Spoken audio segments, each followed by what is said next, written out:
Bienvenue à notre nouvelle soirée du cycle 3T, Théologie pour toutes et tous.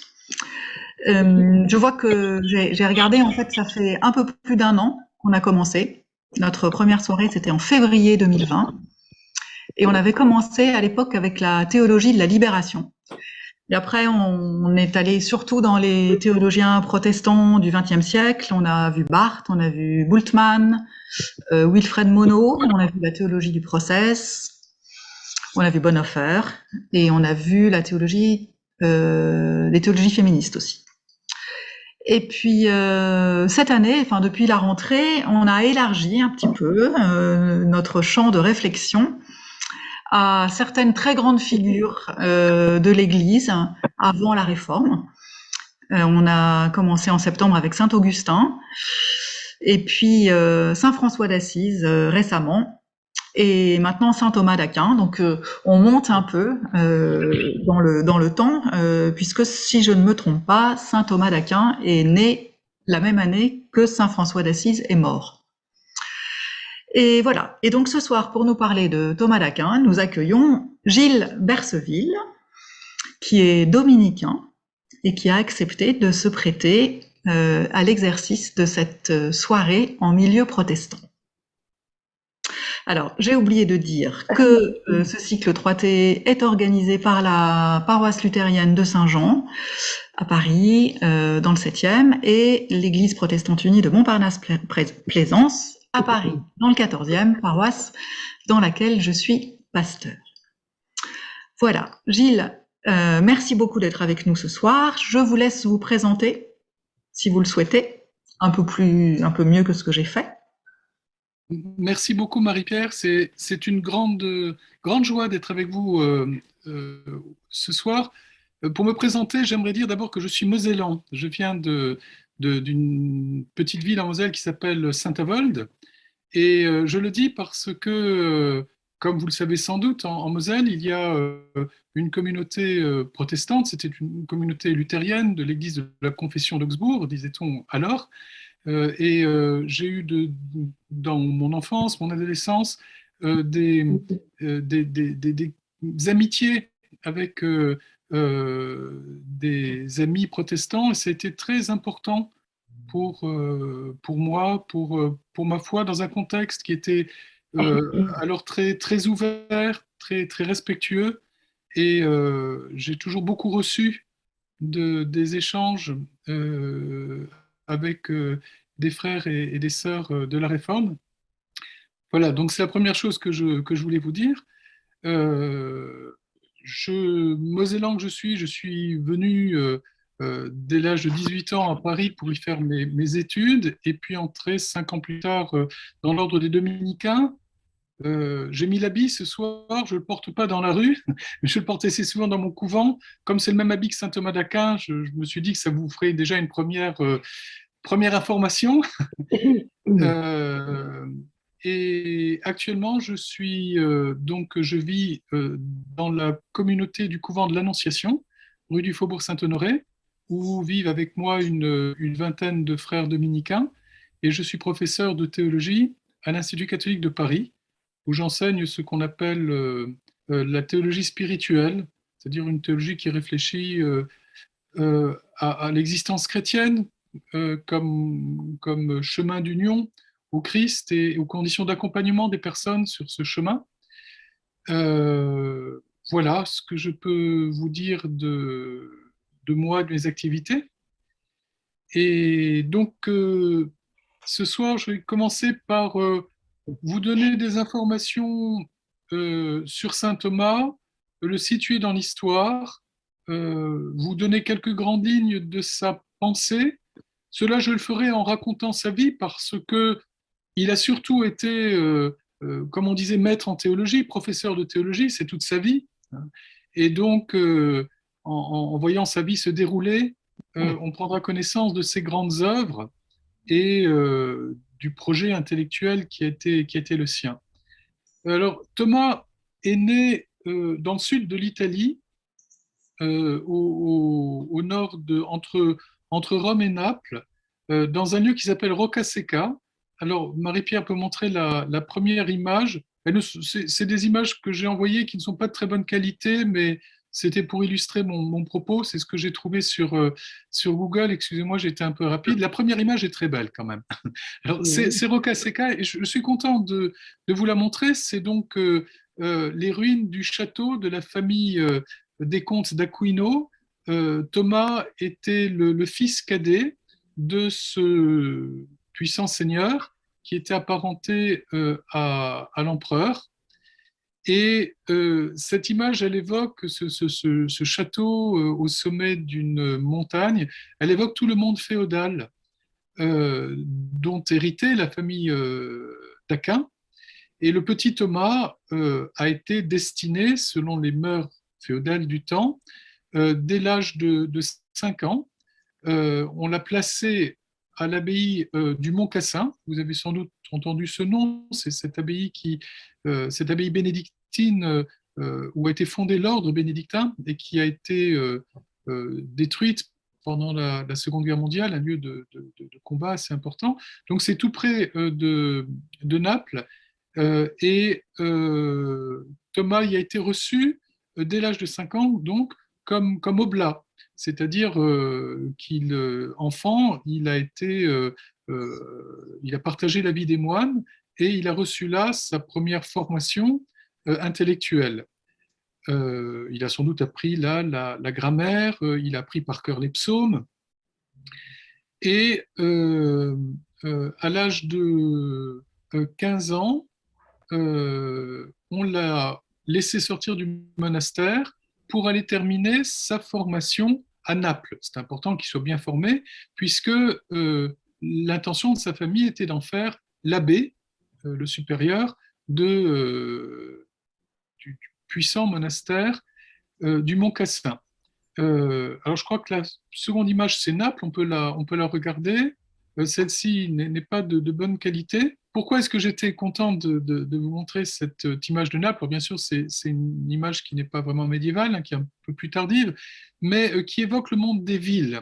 Parce que nous sommes, comme Marie-Pierre nous l'a rappelé, au début du XIIIe siècle, aux environs donc de l'année 1240, et c'est une époque où les villes prennent beaucoup plus d'importance dans la vie de la société, avec les émancipations sociales que cela entraîne, les communes, et aussi l'apparition de nouvelles formes de vie religieuse, des religieux qui ne vivent plus comme les bénédictins à la campagne, dans une vie contemplative, en clôture, seigneurs de grands domaines.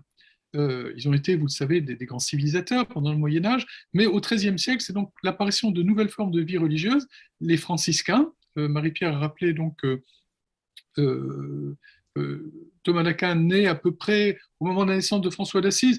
On ne sait pas exactement la date de sa naissance. Au Moyen Âge, on n'enregistrait pas la date de la naissance des gens, on connaît mieux la date de leur décès que la date de leur mort, et donc les franciscains, et puis aussi les dominicains.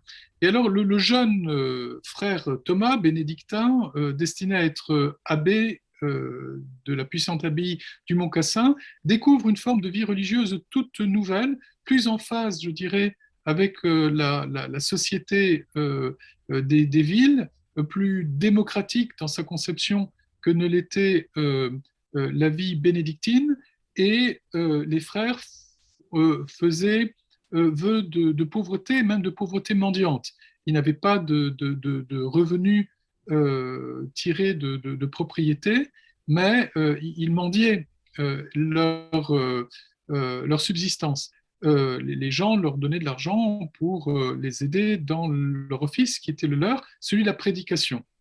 Le fondateur de l'ordre, qui est Saint-Dominique, a donné à son ordre comme but celui de la prédication de la foi. Il a lancé son ordre dans le sud de la France, dans le contexte qui était celui des conflits avec les Cathares notamment. En tout cas, Dominique est désireux de fournir à l'Église de son temps des communautés entièrement vouées à l'étude de la parole de Dieu, à l'enseignement et à la prédication. Euh, alors, Thomas découvre cet ordre à Naples et il est séduit. Et il entre dans l'ordre, il prend l'habit de l'ordre, l'habit que je porte maintenant devant vous, euh, et sa famille le reçoit très mal. Hein, c'est tous les projets familiaux qui tombent à l'eau, et elle va le capturer, l'enfermer pendant 15 mois, mais Thomas tient bon, et finalement on le laisse entrer dans l'ordre, et il rejoint alors Paris, où il suit les enseignements d'un maître dominicain déjà fameux, dont vous connaissez sans doute le nom, qui est Albert le Grand. Thomas se rend Pardon. à, à Cologne, d'abord à Paris, et puis ensuite il suit son maître Albert le Grand à Cologne. Universel, son titre, parce que tous les grands maîtres du Moyen Âge se voient attribuer un titre après leur mort, et lui c'est Doctor Universalis, le docteur universel. De fait, il a un esprit encyclopédique. Du point de vue de la philosophie, de la théologie, son grand projet fut de, comme il le dit, rendre compréhensible, intelligible Aristote au latin. Alors je crois qu'on peut regarder l'image suivante. Alors, peut-être pour commenter cette image, l'image précédente, Albert le Grand a une mitre parce qu'à la fin de sa vie, mais il est mort très tard, après Thomas d'Aquin, après son disciple, et à la fin de sa vie, il a été nommé évêque de Ratisbonne. Mais comme il était un intellectuel et il n'a sans doute pas beaucoup d'esprit pratique et il n'aimait pas beaucoup les questions d'administration ecclésiastique, il a demandé à démissionner. Voilà. Voilà pourquoi il a une mitre d'évêque sur sa tête. Sinon, il a l'habit complet des prêcheurs, donc un habit blanc. Alors, un habit blanc parce que c'était un habit non teint, alors que les Ah, bénédictins ici, ont là. voilà. C'est un habit blanc qui était un habit de laine non teinte, donc un habit de pauvre, et puis une cape noire qu'on porte pendant les mois d'hiver, et qui fait que les dominicains, on les appelait au Moyen Âge les frères noirs, Blackfriars en anglais. Peut-être que vous connaissez cette appellation anglaise, ou on les appelle encore les Jacobins, du nom, on le verra tout à l'heure, du grand couvent dominicain de Saint-Jacques. Et alors, le projet théologique d'Albert, ce fut de rendre intelligible Aristote au latin. Alors là, on peut passer à l'image suivante, Marie-Pierre, si vous voulez bien. Voilà, c'est une belle petite sculpture de la cathédrale de Chartres, qui date, je pense, du XIIe siècle, qui représente Aristote. Aristote est le philosophe pour les gens du Moyen Âge. En fait, on ne connaissait de son œuvre au XIIe siècle que la logique. Et à la fin du XIIe, au début du XIIIe, on a découvert ses œuvres de philosophie de la nature, de physique, de métaphysique, et sa morale. Et ça a été un ébranlement pour la chrétienté du Moyen Âge, parce qu'on a découvert une sagesse païenne, sa consistance propre, sa grandeur. L'idéal philosophique d'Aristote est un idéal très, très noble de contemplation des réalités divines qui a séduit beaucoup de maîtres du Moyen Âge. Mais c'était une remise en cause aussi de points fondamentaux de la vie chrétienne, de la pensée chrétienne. Par exemple, Aristote tient l'éternité du monde. Évidemment, il n'a pas une pensée créationniste. Hein, Dieu n'est pas créateur chez lui. Et s'il dit bien que l'idéal du philosophe, c'est la contemplation des réalités divines, il n'y a pas vraiment, je dirais, de pensée de la liberté chez Aristote. Et la finalité de l'homme, c'est de se procurer un bonheur à sa mesure. Donc c'est très différent de la sagesse biblique et de la sagesse des pères comme Augustin, que vous avez un peu travaillé. Mais il y a beaucoup de discernement très important. relativement à ce que c'est que la connaissance humaine, ce que c'est que l'être humain, l'union de l'esprit et de la matière dans l'être humain, par exemple, et puis une réflexion aussi sur ce que ça veut dire qu'exister, ce que ça veut dire qu'être, c'est donc la métaphysique. Et donc le projet d'Albert, ça a été de façon très optimiste, très positive par rapport à la sagesse des anciens, de rendre Aristote compréhensible et d'en tirer tout ce qu'il pouvait pour faire progresser l'intelligence de la foi. Euh, alors, Thomas donc est l'assistant d'Albert à Cologne. Pardon, Albert se rend très vite compte qu'il a affaire à un jeune homme extrêmement doué, taciturne, réservé, euh, mais extrêmement intelligent, avec une mémoire prodigieuse, et il signale les qualités de son élève au maître de l'ordre, et le maître de l'ordre fait revenir Thomas à Paris pour qu'il commence, avant l'âge requis, l'enseignement de la théologie. Je crois qu'on peut passer à la diapositive suivante. Voilà, elle vous montre le couvent Saint-Jacques, où Thomas a vécu à Paris. Le couvent Saint-Jacques se trouvait à l'actuel emplacement de la rue Soufflot. Il y a encore une plaque, mais faut le savoir pour la voir. C'est-à-dire qu'il était construit, comme souvent les couvents dominicains de l'époque, sur les murailles de la cité. Donc, les frères, de cette manière-là, pouvaient facilement entrer et sortir pour le ministère de la prédication. Euh, donc le grand couvent Saint-Jacques, qui a donné son nom aux dominicains, qui sont appelés les Jacobins. Alors, il y a un autre couvent à Paris, mais bien plus tard au XVIIe siècle, qui a été construit rue Saint-Honoré et qui a été squatté par un club de révolutionnaires qui s'est appelé le Club des Jacobins. Bon, pour nous, Jacobins, ça signifie autre chose que dominicains, mais l'origine, c'est les frères dominicains. Et alors, Thomas, on peut passer à la diapositive suivante. Thomas donc arrive à Paris, c'est l'époque de Saint-Louis. Hein. Saint-Louis vient de revenir de la première croisade. Il vient d'achever la construction de la Sainte-Chapelle pour y placer la Sainte Couronne. Donc, on peut dire l'apogée de la chrétienté médiévale avec un rapport entre pouvoir temporel et pouvoir spirituel, un rapport, disons, harmonieux qu'on n'a jamais trouvé ensuite, et une population qui désormais est très largement christianisée. Hein. On peut dire que le peuple est chrétien. On peut passer. Alors, et Saint-Louis a été un défenseur des dominicains et des franciscains, alors que leur forme de vie religieuse était très contestée, notamment par le clergé séculier, c'est-à-dire par ce qu'on appelle les prêtres diocésains, aujourd'hui les prêtres non religieux. On peut passer à la diapositive suivante. Alors, le premier travail de Saint Thomas d'Aquin, enfin qui ne s'appelait pas encore évidemment Saint Thomas d'Aquin, le jeune Thomas d'Aquin, le jeune maître, a été de commenter, comme le faisaient tous les jeunes maîtres, les 4 livres des sentences de Pierre Lombard. Pierre Lombard, c'est un théologien du XIIe siècle et qui a été lui-même évêque de Paris. Vous voyez son image sur la couverture du livre, et qui a, comment dire, composé une sorte de manuel de la théologie. Et au XIIIe siècle, c'est ce manuel qui va devenir la base de l'enseignement de la théologie. Alors ça, c'est un grand changement.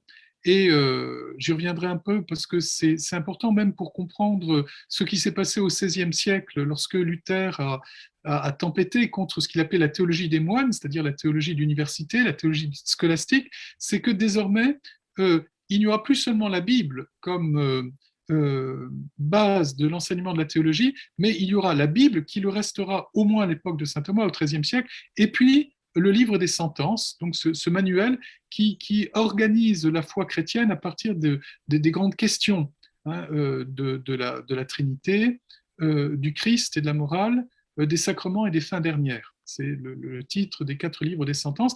Et Thomas commente ces 4 livres, c'est sa thèse, si vous voulez, de doctorat à l'époque, hein, c'était de commenter les 4 livres des sentences, et il le fait de façon très nouvelle, il fait sensation, parce qu'il intègre beaucoup de discernement d'Aristote dans le commentaire qu'il donne du livre des sentences. Il commente aussi les noms divins, comme l'avait fait Albert le Grand avant lui, c'est une autre grande source de la théologie. On a vu Aristote, on a vu Pierre Lombard. Il y a aussi Denis l'Aréopagite. Alors, Denis l'Aréopagite, c'est pour les gens du Moyen-Âge le disciple de saint Paul, celui que saint Paul aurait converti à l'aréopage et qui a développé une théologie mystique très, très élevée et qui a une immense autorité au Moyen-Âge parce qu'on estime que c'est une mystique qui vient directement de saint Paul lui-même. Hein, et Thomas donc, a commenté aussi Denis. Alors, à l'époque, on ne reste pas maître indéfiniment, on circule beaucoup. Tout le monde dans l'université parle latin, donc c'est comme si tout le monde aujourd'hui parlait anglais. Et voilà. Donc, dès 1259, il quitte Paris et il rejoint, ça peut être l'autre diapositive, Marie-Pierre, il rejoint alors les environs de Rome et plus précisément Orvieto. Alors pourquoi Orvieto? Parce que à l'époque, Rome est une ville un peu dangereuse. Les papes n'y séjournent pas, mais la curie pontificale, c'est-à-dire la cour pontificale, eh bien, elle séjourne aux environs de Rome. Et donc, elle séjourne notamment à Orvieto. Et si Thomas se trouve là, c'est que c'est un expert que le pape consulte et auquel il va demander, le pape va demander à Thomas un commentaire continu des 4 évangiles qu'on appelle la Catena Aurea, composée à partir des citations de pères de l'Église. C'est le moment pour moi de dire que Thomas d'Aquin est aussi un exégète très important pour l'histoire de l'exégèse. Il a commenté l'évangile de Matthieu, l'évangile de Jean, toutes les lettres de saint Paul. Il a commenté aussi l'intégralité du livre de Job, du livre d'Isaïe. Il a commenté les psaumes. Et alors ça, ce sont des cours qu'il a donnés, qu'on a conservés. Et certaines de ses œuvres, je pense notamment aux commentaires de Saint Jean, aux commentaires de Romain, sont vraiment des chefs-d'œuvre d'exégèse. Aujourd'hui, on, on, est encore heureux de lire ces textes pas seulement pour les développements dogmatiques ou spirituels de Thomas, mais même pour l'attention avec laquelle il lit la lettre, comme on disait alors, de la Bible, et il en montre l'armature logique et le sens.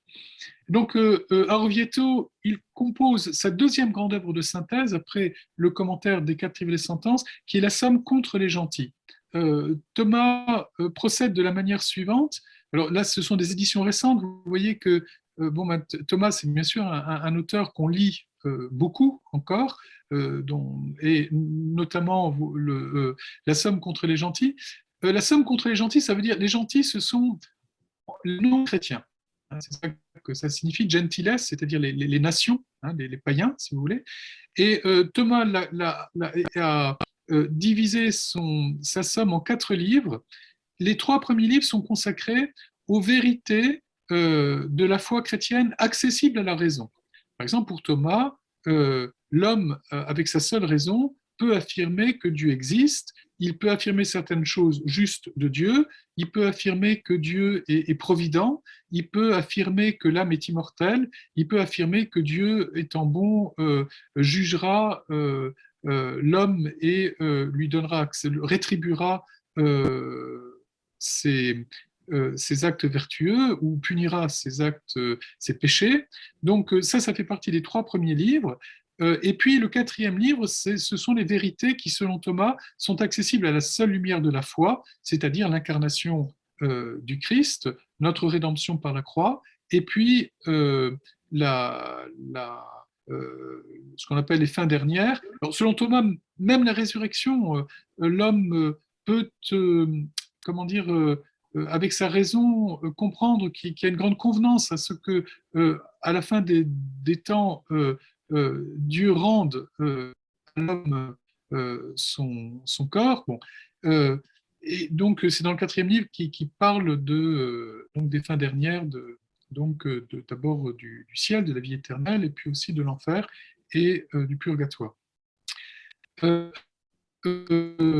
C'est intéressant de voir que, en fait, Thomas a écrit ce livre dans la perspective du dialogue avec les non-chrétiens pour les 3 premiers livres, sur une base qu'il estime une base rationnelle. Tout le monde doit pouvoir recevoir des arguments purement rationnels. Et le 4e livre, lui, c'est pour un dialogue avec les non-catholiques, c'est-à-dire les chrétiens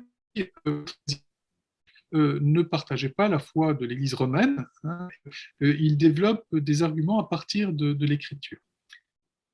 Il revient à Paris, mais avant de revenir à Paris, c'est la diapositive suivante, il passe presque une année à Rome, et c'est à Rome, alors là c'est le très beau couvent qui appartient encore aujourd'hui aux frères, qui fut le couvent de Saint Thomas, c'est une vieille basilique romaine, c'est le couvent de Sainte Sabine, où vit le maître de l'ordre. Alors, Thomas y a vécu lui-même à peu près une année, il y est maître, et il enseigne la théologie non plus à des jeunes étudiants brillants qu'on envoie à Paris, mais des prédicateurs de base, si vous voulez. Et alors, il compose une œuvre de synthèse théologique pour les débutants, qui est la fameuse Somme de théologie. Alors, on peut passer à la diapositive suivante.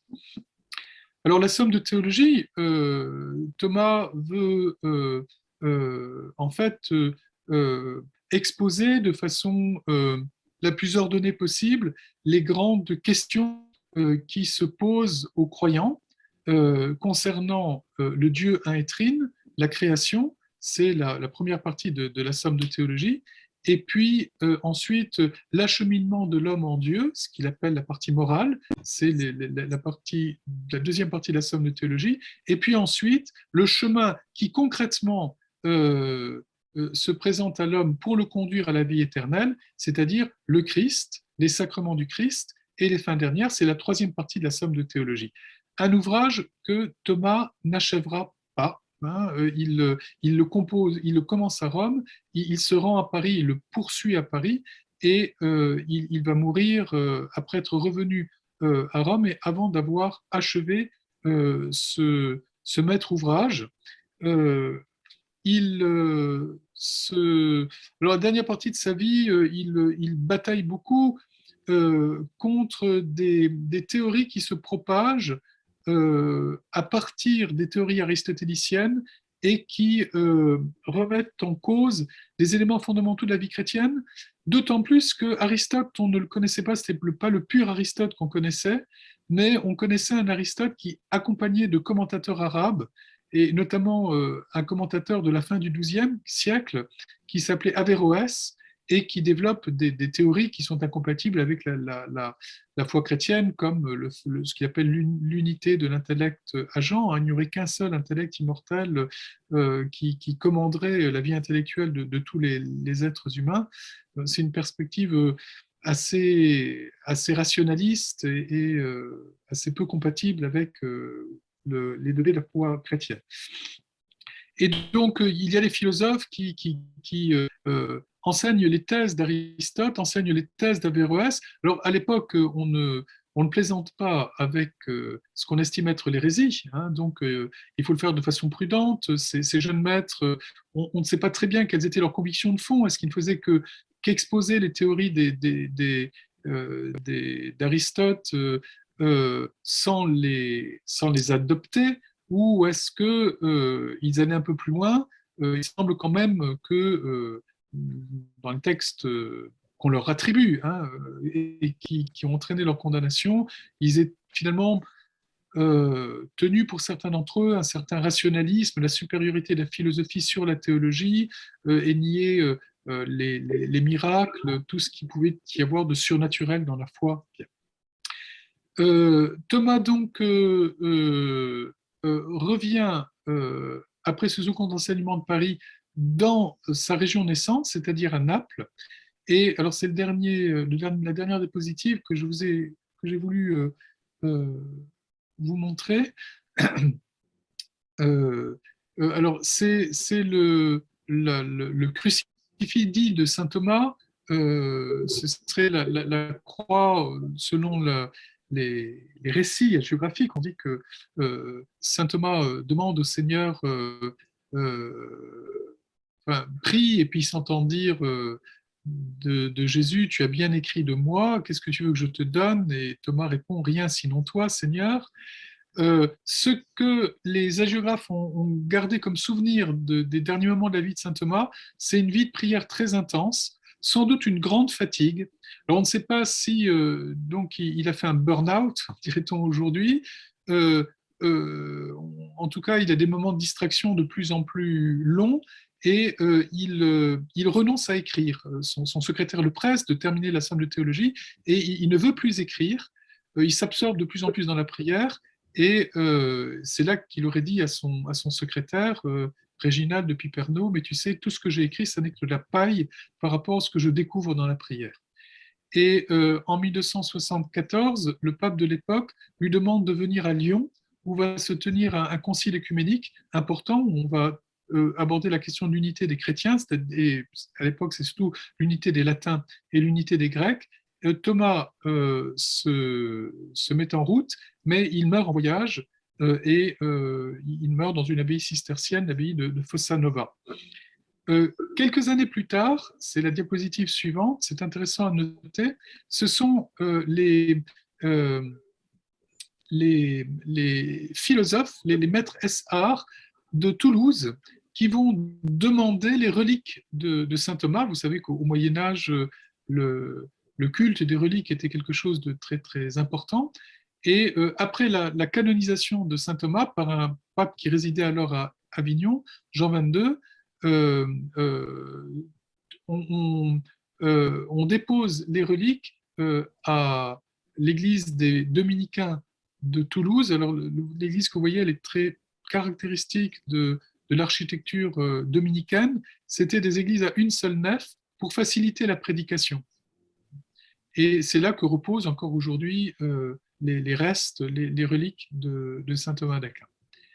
Alors, quelques mots, et puis, parce que j'ai déjà été trop. Simplement pour vous dire que Thomas d'Aquin, progressivement, est devenu celui qu'on appelait le docteur commun, c'est-à-dire vraiment la référence de base pour cette théologie qu'on dit la théologie scolastique, qui est en fait une théologie assez diversifiée. D'autres grands maîtres vont succéder à saint Thomas, notamment, on peut, alors là, c'est les derniers dispositifs qui restent, on peut les faire défiler assez rapidement, Marie-Pierre. Vous avez un maître de. Alors là, c'est Thomas et Bonaventure. Thomas et Bonaventure, Saint Bonaventure, c'est le grand maître franciscain contemporain de saint Thomas qui développe un système théologique très différent de saint Thomas, mais où beaucoup d'Aristote est aussi intégré, qui a une perspective, disons, moins rationnelle et plus mystique que saint Thomas. Alors là, c'est un tableau de Zurbaran qui a disparu pendant la Seconde Guerre mondiale, mais qui vous dit bien les choses. Hein. Thomas d'Aquin rend visite à Bonaventure, et tous les deux enseignent au même moment à Paris, et Thomas lui dit, mais où trouves-tu la source de ta sagesse? Et le franciscain Bonaventure lui montre le Christ en croix en lui disant, c'est de lui et de lui seul que je parle. Alors, donc, et Bonaventure restera un maître très lu au Moyen-Âge. Ce qui caractérise comme Thomas, c'est que c'est d'abord, comme Thomas, un commentateur de l'écriture, sont de grands exégètes, Thomas et Bonaventure. Ce qui n'est plus le cas d'un autre franciscain qui a enseigné 20 ans après. Alors, on peut peut-être passer à la diapositive suivante, c'est Duns Scott. Alors, à partir de Duns Scott, on voit qu'il y a une distance de plus en plus grande entre l'enseignement des maîtres qui disputent de questions de plus en plus subtiles. Duns Scott est appelé le docteur subtil, avec une logique très fine, mais de plus en plus, donc la théologie se détache du commentaire de l'écriture.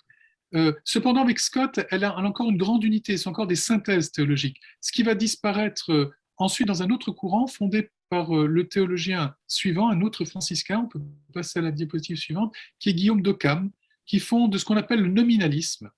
Et alors, le nominalisme, c'est vraiment une théologie qui, disons, reçoit de façon assez fidéiste, on pourrait dire, les affirmations de l'écriture, qui sont comme des prémices de raisonnement logique qui se développent un peu pour eux-mêmes. Hein. On va discuter de la possibilité du miracle dans des controverses interminables et on est très loin du commentaire de l'Évangile. Je dis tout ça parce que ça va avoir une grande importance pour la suite de la théologie. C'est une théologie très marquée par le scotisme et par l'occamisme qui va être la théologie dans laquelle va être formé Luther au XVIe siècle.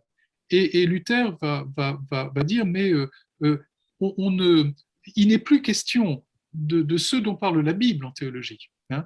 Et c'est avec ces formules, j'allais dire un peu à la porte-pièce, comme on les trouve chez Luther, en disant mais qu'un théologien dise l'homme est union substantielle de l'âme et du corps, à la suite d'Aristote, c'est se ficher du monde. Ce qu'il faut dire, c'est que l'homme est celui qui est justifié par la foi. Hein, voilà. Donc, et ce que veut dire Luther ici, c'est pas qu'il condamne la philosophie comme telle, mais que la théologie n'est plus théologie, c'est-à-dire elle n'est plus comment elle ne propose plus une intelligence de l'écriture à partir du cœur de l'écriture qui est notre salut en Jésus-Christ, mais on disserte à partir de thèses de théologie pour élaborer des constructions de plus en plus abstraites qui ne nourrissent plus la foi du peuple de Dieu. Voilà ce que j'avais à vous dire sur Thomas et un peu plus largement sur la théologie scolastique. Merci beaucoup. Moi, j'aurais plein de questions à poser, mais peut-être que les uns ou les autres, vous voulez prendre la parole pour partager avec nous des remarques ou des questions. Je comprends absolument pas pourquoi, alors qu'il y a plein de philosophes grecs, pourquoi est-ce que le christianisme choisit Aristote au départ? Et pourquoi Alors, ensuite oui. il faut que des saints comme saint Thomas d'Aquin reconstruisent en fait un rapport aux textes fondamentaux du Nouveau Testament. Qu'est-ce que c'est que cette histoire? Je comprends pas. Oui, Voilà. alors je peut-être dis d'abord, bien sûr j'ai été rapide. Hein. En Oui. fait, c'est plutôt déjà les pères de l'Église, hein, au premier siècle du christianisme, ont plutôt rendu compte, disons, de, je dirais, la rationalité de la foi, c'est-à-dire sa non-absurdité, et aussi ont essayé d'entrer dans une intelligence qui permette de nourrir l'âme. Hein. Plutôt à partir des néoplatoniciens. Hein, c'est plutôt, Augustin, c'est Voilà. plutôt les néoplatoniciens. Ce qui est nouveau, alors, et ça, l'influence des platoniciens via Saint-Augustin, elle reste tout à fait fondamentale. Ah, Mais ce qui s'introduit au XIIe, XIIIe siècle, le changement, le tournant, c'est l'arrivée massive d'Aristote avec les commentaires arabes qui lui sont liés. Et voilà. voilà, donc ça n'est qu'une source, mais c'est vraiment ce qui fait la nouveauté de la théologie avec Albert et Thomas d'Aquin. Je ne pense pas qu'on puisse dire, ça c'est la deuxième chose que je veux dire, euh, euh, pour Thomas, la seule autorité, comme on disait, c'est-à-dire le seul texte qui fait autorité pour le chrétien, c'est l'écriture. Ça, c'est tout à fait clair. Ah bon. Et donc, Ah bon. il a un très grand respect pour Aristote, pour sa pensée. Il est très convaincu gérer de la vérité de la philosophie aristotélicienne, mais il y voit un instrument extraordinaire pour mieux comprendre les Écritures. Un peu, si vous voulez, on en pense ce qu'on en veut, ça c'est autre chose, hein, mais un peu, je ne sais pas, comme au XXe siècle, un Teilhard de Chardin trouvera que ce que nous apportent les sciences en paléontologie nous font jeter un regard nouveau sur la création et nous donne une meilleure intelligence de l'écriture. C'est vraiment la perspective de Thomas. Pour Thomas, il y a, quand Aristote, et ça arrive bien sûr, est en désaccord avec l'enseignement de l'écriture, voilà. Et ce qui est fondamental, alors ça c'est un peu spéculatif, mais ce qui est le plus important, la grande différence, et ce qui fait la distance totale entre, si vous voulez, la conception aristotélicienne du monde et puis la conception de Thomas, c'est que pour Aristote, la, la, la contemplation des réalités divines, hein, c'est le fait d'un petit groupe de privilégiés qui sont les philosophes. Alors que ce dont veut rendre compte Thomas, c'est que désormais, avec l'Évangile, connaître Dieu, devenir son ami, ce sont les termes propres de Thomas, c'est rendu possible à tous ceux qui sont unis à Jésus. C'est ça dont il veut rendre compte. C'est comment, parce qu'il se rend bien compte que avant l'arrivée du Christ, c'est impensable. Mais depuis que Jésus est venu nous révéler qui était le Père, cette connaissance de Dieu, elle est offerte à tous ceux qui vivent de l'amour de charité. C'est ça qui est au cœur de la pensée de Thomas. Et donc c'est très très différent de ce que dit Aristote, mais il va euh, en rendre compte de façon très argumentée en s'aidant d'Aristote. Oui, oui, je comprends. Voilà. Alors, Mais c'est l'anticréationniste de l'époque, quoi. Le créationnisme, c'est une espèce de fusion dans le texte à un niveau littéral. oui, Alors qu'il y a des progrès de l'esprit concrétisés par toute cette période merveilleuse d'Aristote et des musulmans. Et en gros, il fait rentrer un minimum de rationalité dans ce miracle qu'est et cet amour, etc. Tout ce qui est cette première démarche du christianisme. oui, vous dites bien les choses. Il est convaincu, Thomas, alors ça c'est sûr, il est à la fois, moi j'ai beaucoup lu Thomas, ce qu'on voit c'est que pour lui l'autorité de l'écriture est, comment dire, incontestable. Hein, on ne peut pas la contester, c'est vraiment celle qui est première, mais il est convaincu par ailleurs, et c'est ça qui le marque, que la foi n'est jamais irrationnelle. Il est convaincu que la foi, elle dépasse les capacités de la raison, elle a une dimension surnaturelle en ce sens-là, mais elle n'est jamais irrationnelle. Il n'est jamais absurde de croire. Alors on a cette tension dans l'œuvre de saint Thomas entre l'affirmation de la rationalité de la foi ne nous contraint jamais à professer quelque chose d'absurde, et par ailleurs, il tient très fort sa surnaturalité, c'est-à-dire que il ne nous serait jamais venu à l'idée que Dieu puisse faire de nous ses amis. Comme l'Évangile nous apprend qu'il veut faire de nous ses amis. Mais une fois qu'on le sait, une fois que Jésus nous l'a enseigné, euh, ça répond tout à fait aux exigences, si je puis dire, aux attentes, plutôt, ça serait plus juste, aux attentes de notre esprit humain. Alors il y a une grande tension chez saint Thomas entre l'affirmation de la foi n'est jamais absurde, donc je peux toujours la défendre, si vous voulez, rationnellement, et je peux entrer dans une certaine intelligence rationnelle. Et puis d'autre part, ce qu'il tient très fort, c'est que la foi nous ouvre à des mystères comme la Trinité, comme l'incarnation, évidemment, qui dépassent totalement la raison. Alors, il y a une grande tension dans le texte de saint Thomas entre ces deux affirmations. Merci beaucoup. Si j'osais, je dirais, Odile, que d'une certaine façon et toute proportion gardée, etc., je mets plein de précautions oratoires. C'est un peu le geste que nous avons dans nos études bibliques où, pour nourrir notre foi, eh bien, nous allons regarder des choses tout à fait scientifiques, comment c'était dans les autres civilisations. Voilà, on fait beaucoup ça là dans nos études bibliques dans la paroisse. Et voilà, moi j'entendais, Gilles, dans ce que vous disiez, quelque chose qui me touche profondément parce que c'est un peu ça, je crois, que nous essayons de faire. Cette année, on a travaillé sur les 3 premiers chapitres de la Genèse. Et donc, on est allé regarder des tas de cosmogonies en Égypte, en Mésopotamie, voilà, pour essayer de comprendre un petit peu.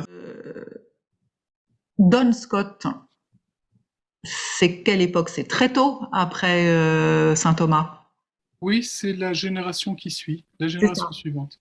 Et donc, cette idée que la théologie, ça soit vraiment, que la base de la théologie, ça soit le commentaire de l'écriture, en une génération, c'est parti? Tout à fait. C'est très impressionnant, je crois. Ah oui. C'est que, alors, il faut, c'est-à-dire, on a toujours étudié la Bible, hein, à l'université, et le Moyen Âge, les clercs, hein, connaissaient la Bible latine par cœur. quand on était enfant, on apprenait l'alphabet sur les psaumes. Il n'y avait qu'un texte, qu'une version de la Bible, hein, et on était immergé du matin au soir avec les offices liturgiques dans le texte de la Bible, et il y avait toujours des cours d'exégèse, mais Mais là, vous parlez de quelle époque? je parle du Moyen Âge, c'est-à-dire du XIIIe jusqu'à l'époque de Luther. Hein. Luther il a évidemment découvert la Bible alors qu'il est moine augustin, moine mendiant, et il l'apprend, il la lit comme les autres, hein, et les autres la font comme. Mais donc c'est pas qu'on ignore la Bible, mais c'est qu'il y a une distance de plus en plus grande entre l'enseignement des théologiens dont la base devient des thèses de théologie, des affirmations abstraites, si vous voulez, par exemple, si je puis dire, pas des affirmations abstraites, mais ce sont des affirmations du dogme aussi. Hein. Dieu est un et trine, l'âme humaine est naturellement immortelle. Alors ça, c'est plus une affirmation biblique, mais on peut discuter. Mais en tout cas, voilà, on a des thèses et on dispute le pour et le contre à partir de ces thèses-là. Et alors ça, c'est donc la théologie comme questionnement d'un côté, et puis d'autre côté, il y a le commentaire biblique, mais qui se sépare vraiment. Hein, donc il y a une sorte de séparation de plus en plus grande entre la théologie et la Bible. Et ce que dit, je pense, Luther, c'est mais votre théologie n'est plus, elle n'a plus la Bible comme âme. Quoi, hein, vous n'enseignez plus la seule chose qui compte pour le croyant, qui est le salut par la foi.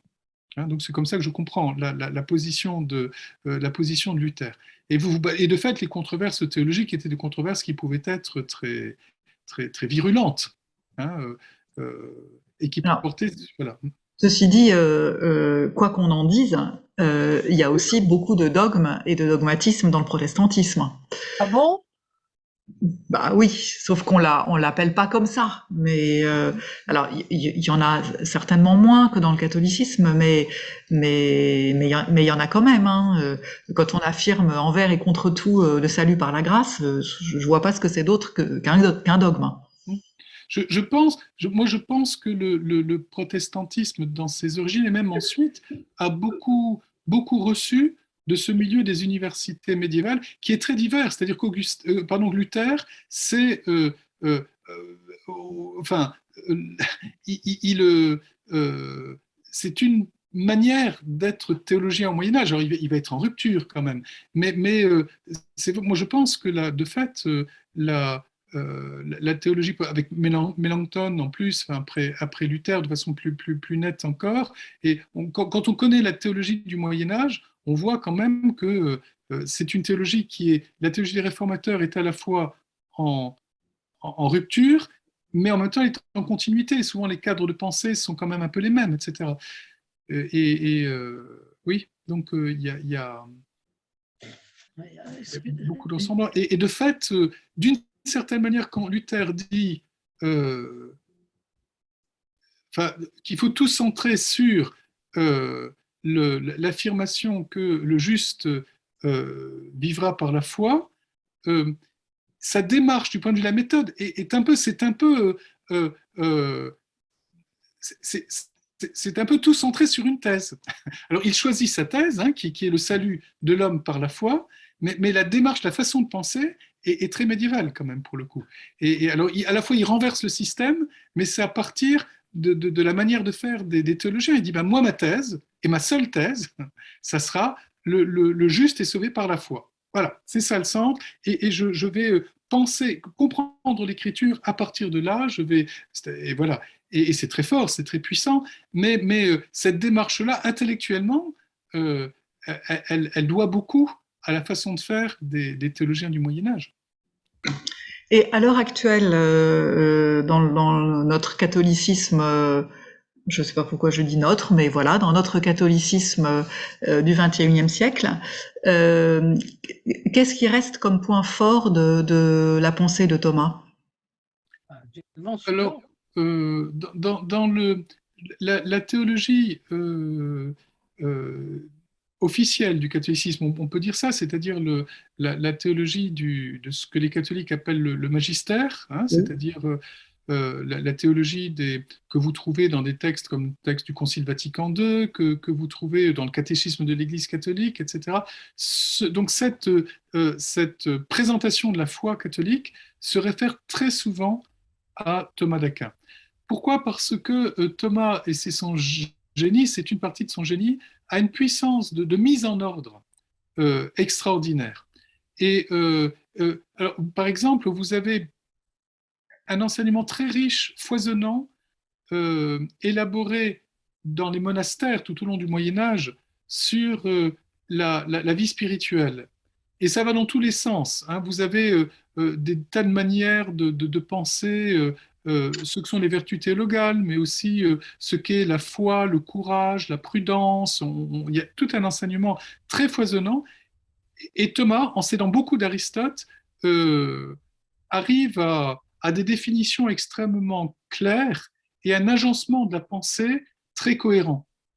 Et sa théologie, dans tous les traités de tous les traités théologiques, que ce soit la Trinité, que ce soit la création, que ce soit l'anthropologie théologique, que ce soit, c'est-à-dire, qu'est-ce que l'être humain, que ce soit la théologie morale, que ce soit la théologie des sacrements, euh, dans tous les traités, l'apport de Thomas reste un apport tout à fait décisif. Et ce qui lui, il reste aujourd'hui le docteur commun. C'est-à-dire que ses discernements sont toujours fondamentaux dans les théologies catholiques. Même si, et ce qui n'est plus le cas de Don Scott, plus du tout. De Don Scott, Bonaventure n'a pas du tout la même importance pour prendre d'autres grands maîtres. Vous avez bien sûr des théologiens catholiques qui ne sont plus des théologiens scolastiques, dans un monde tout à fait différent. Enfin, Newman, John Henry Newman à la fin du 19e siècle, ou au 20e siècle, les théologiens dont vous connaissez peut-être les noms, qui sont ceux d'un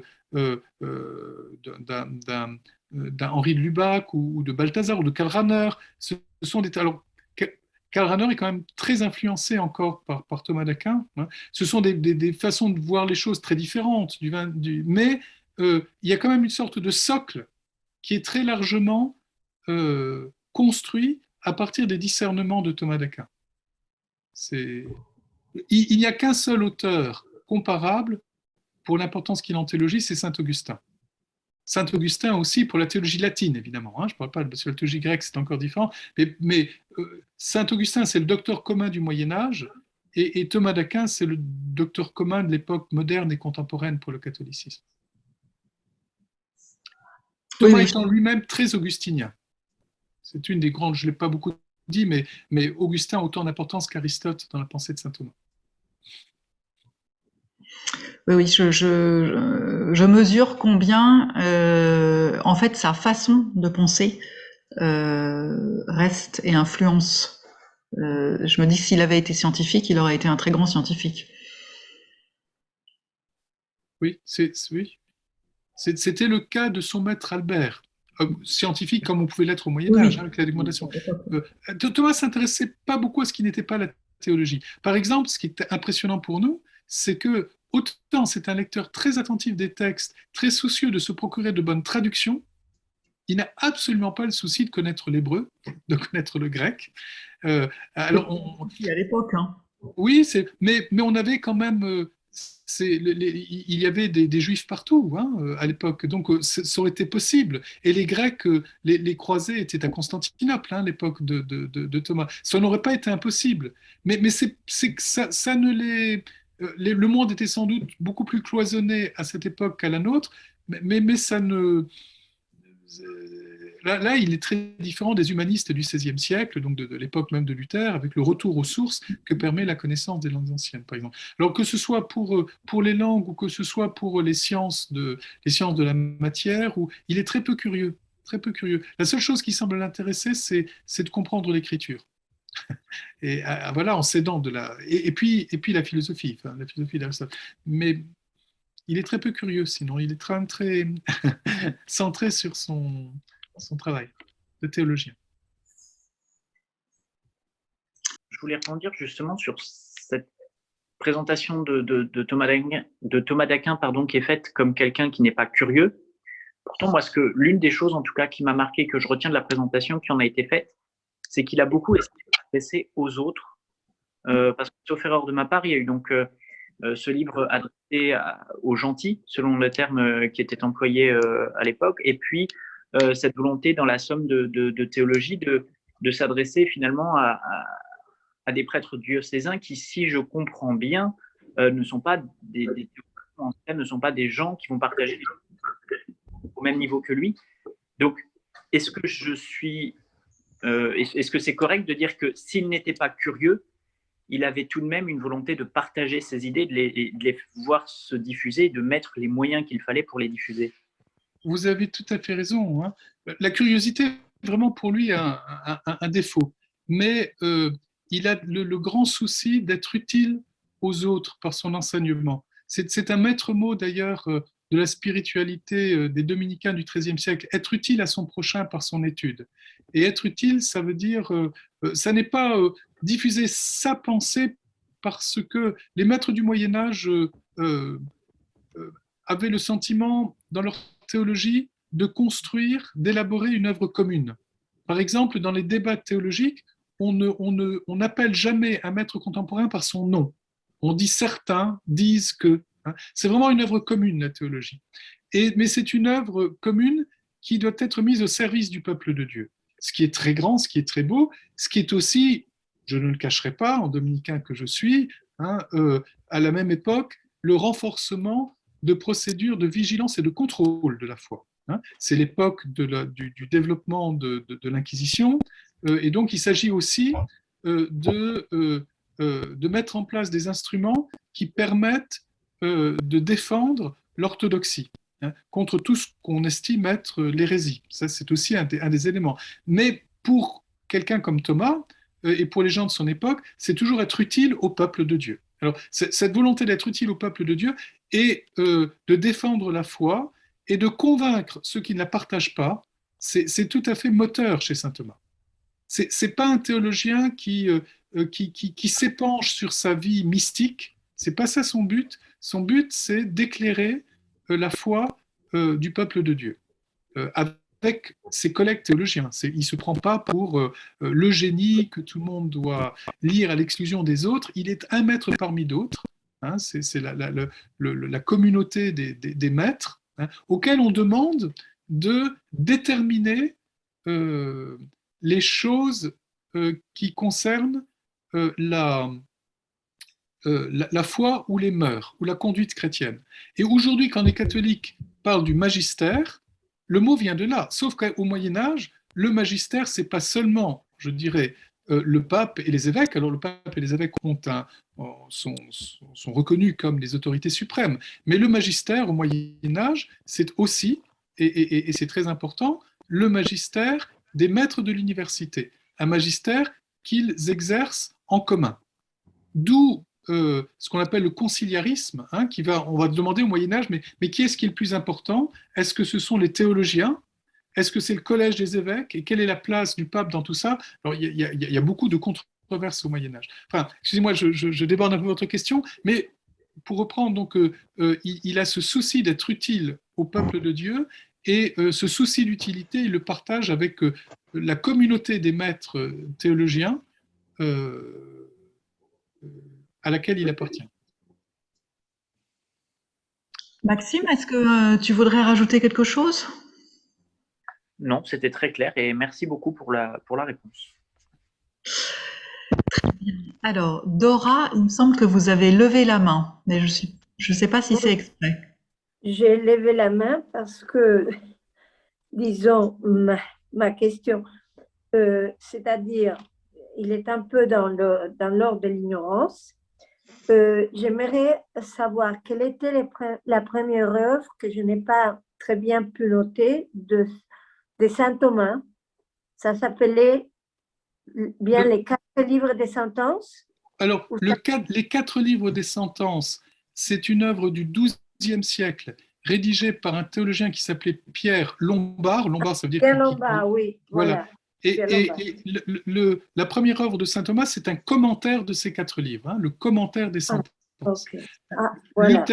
Luther a écrit un commentaire des sentences. Il a commencé son métier de théologien en commentant les sentences. Il y a l'autre. Oui. L'autre question, donc vous avez parlé de Saint-Louis, et Oui.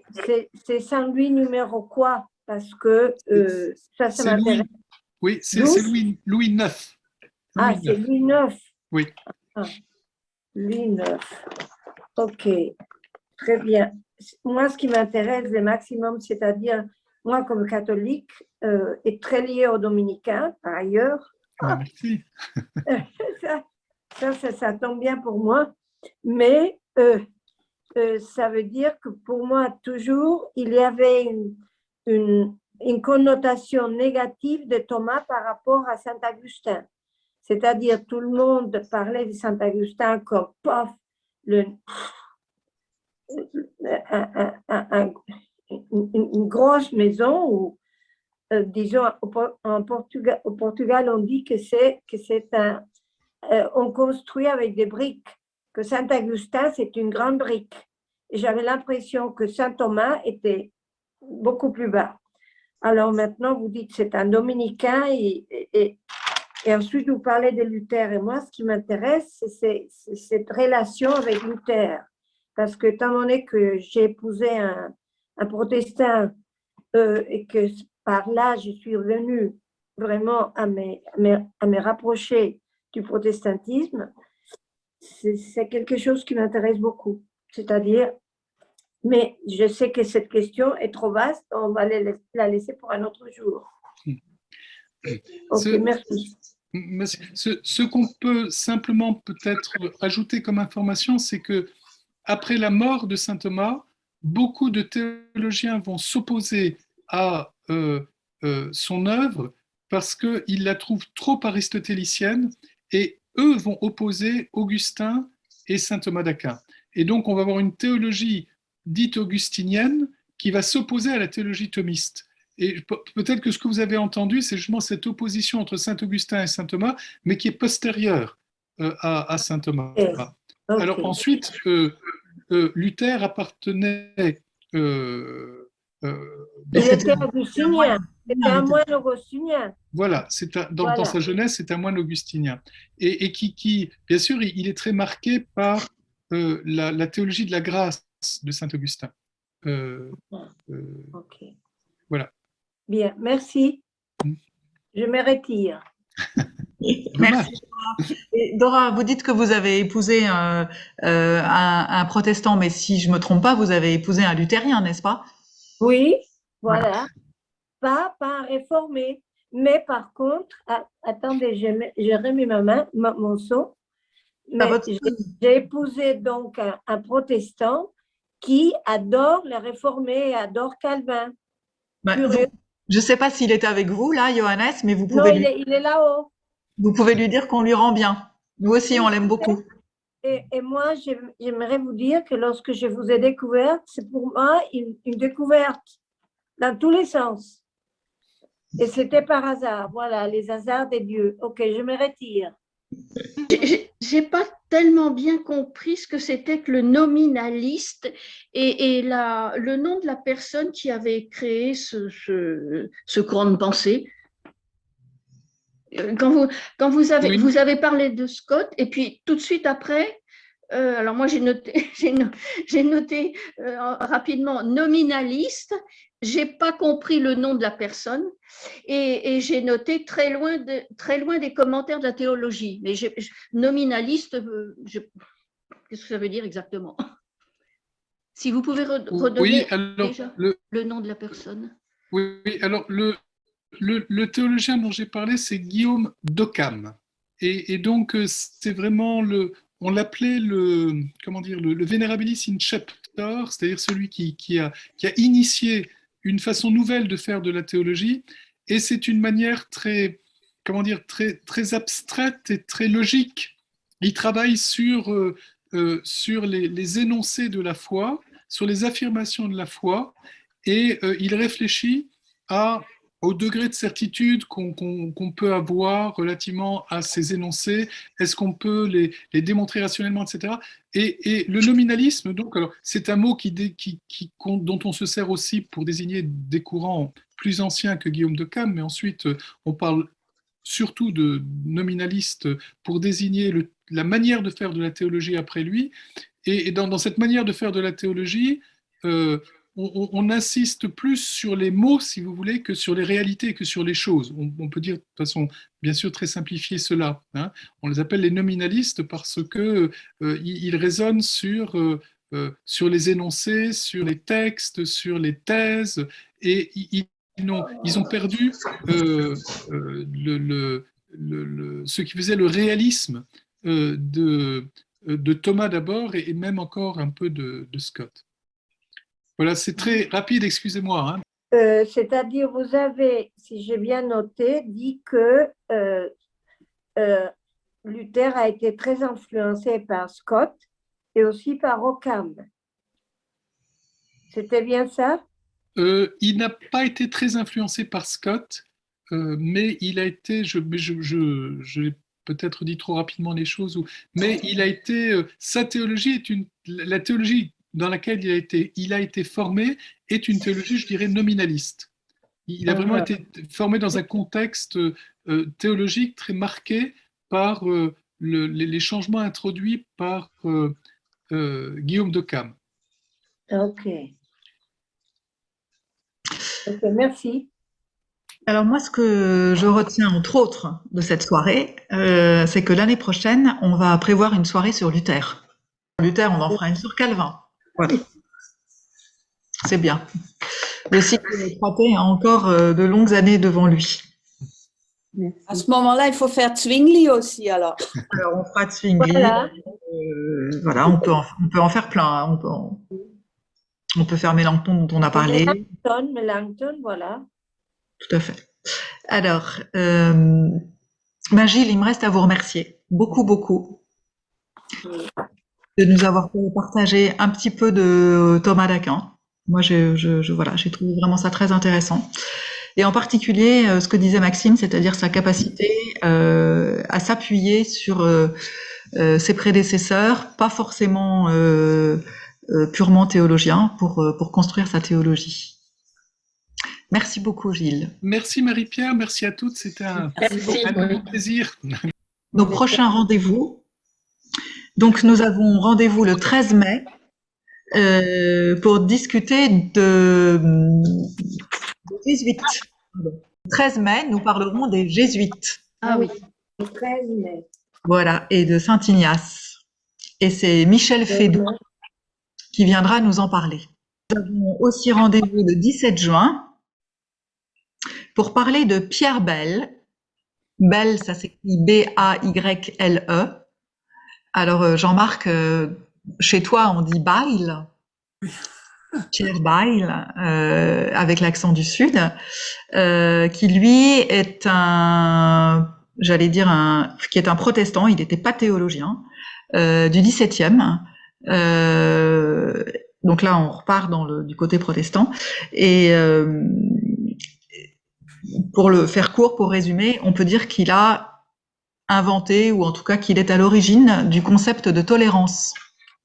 Il a vécu des guerres de religion, il a perdu une grande partie de sa famille, et donc il a beaucoup réfléchi à cette idée de tolérer ou pas que d'autres personnes aient une religion différente. Voilà, c'est quelqu'un que j'aime beaucoup, très intéressant, qui a écrit des choses passionnantes, ce Pierre Bell ou Pierre Bail, et c'est Hubert Bost qui viendra nous en parler. Voilà, il est professeur à l'EHESS et il est spécialiste de Pierre Bell.